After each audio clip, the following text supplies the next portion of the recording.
Marseille et Toulon, lorsque chantent les grillons, il fait beau, il fait beau. On prend la vie en rêvant, on laisse passer le temps doucement, doucement.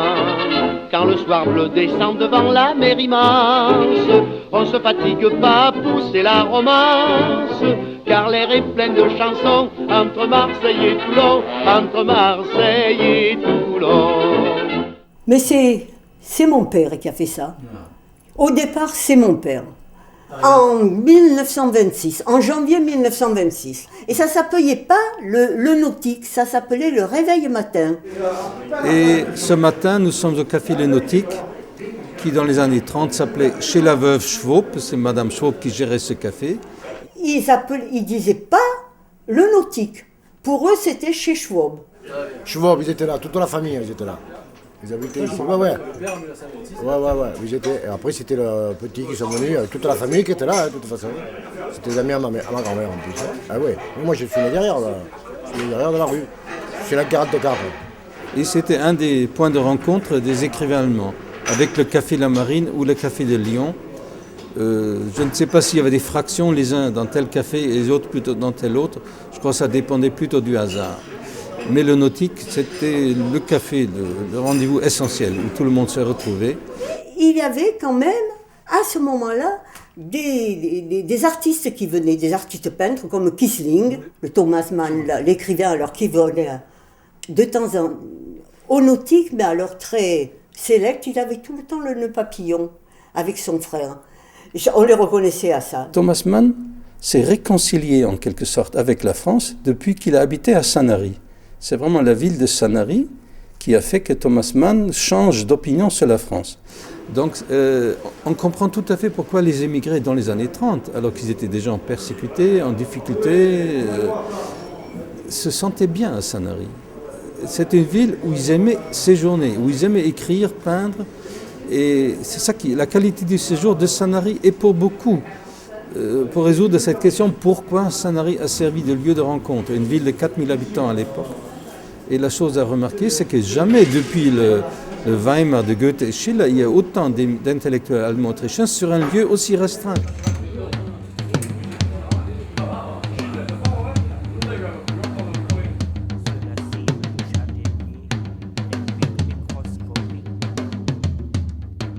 Pendant 3 jours, nous sommes ici à Sanary avec une délégation d'auteurs allemands, une dizaine d'auteurs, poètes, romanciers, essayistes, aussi quelques journalistes. Et ce que nous avons fait ce matin, c'est une lecture de petits textes, en partie en allemand, en partie en français,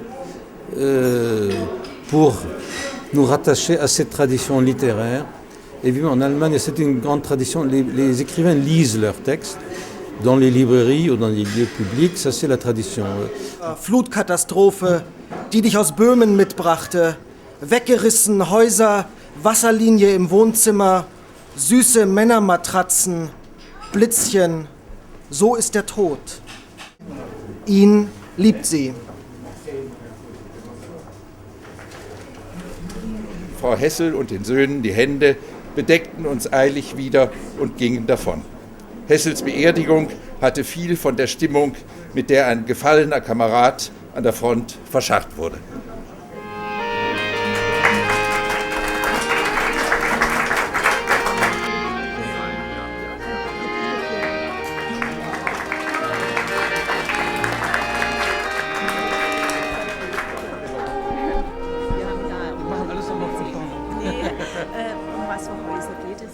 En plus, les Allemands, c'est mes idoles. C'est extrêmement intéressant, j'espère qu'on renouvellera l'opération parce que je prends un grand plaisir à écouter tout ce que j'ai entendu. Voyez la direction, elle vous dira le reste. Ouais, c'était un grand moment, un moment émouvant, 60 ans ou 70 ans après ces événements tragiques. Je trouvais qu'il y avait beaucoup d'émotions dans ses propos et dans ses témoignages poignants. Et tu l'as fait parler, où il était lui? Il n'était pas né quand il y avait la guerre lui. Qu'est-ce qu'il parle de la guerre lui là-bas? Cet établissement a une histoire, on ne peut pas rayer l'histoire, donc on a choisi de mettre ses souvenirs là sur le mur. Et tout à fait, on perpétue l'histoire.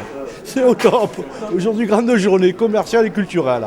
Voilà, je vous remercie. Ah, peut-être, hein, un jour, moi j'ai un étage là-haut, je peux le transformer et en faire un musée. Tout à fait, c'est possible, c'est une bonne idée à creuser. Il a transformé l'aéronautique, lui. Ouais. En musée. Tu vas faire un musée, toi, ici, de rugby. C'était très intéressant. J'ai eu un grand plaisir de recevoir toute la nation allemande. C'est une nation que j'aime beaucoup. Il est excellent. C'est un sac d'émotions, ce café. Il y a toutes les émotions du monde, de l'amour, de la haine, de tout. De la tendresse, de la pitié et de la tolérance. Exceptionnel. Toi, c'est pas un métier que tu fais, c'est un sacerdoce. Tout à fait. Ça veut dire quoi, sacerdoce? C'est comme...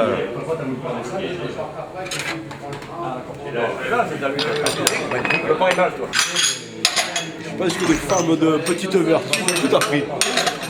Une simplicité, une vision simple de l'amour, une vision simple de la vie. Ça me convient très bien. Alors, c'est quoi ta question là?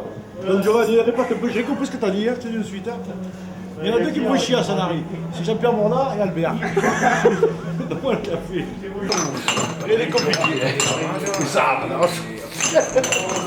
J'ai le café.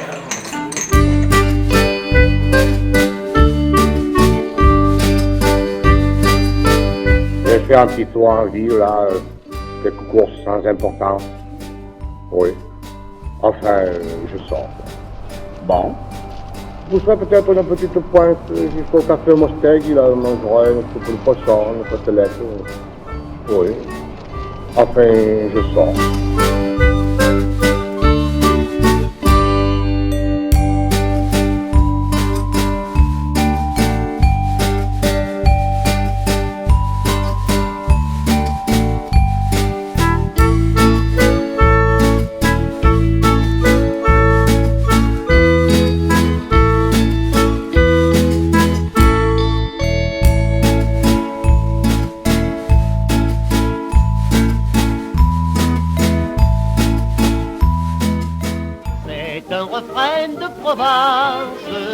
Un refrain qui monte vainqueur, c'est le chant qui berce à mon enfance.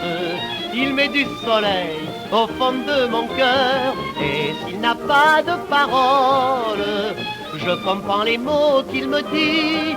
Vers le ciel bleu, ce refrain qui s'envole, c'est un gai refrain du midi.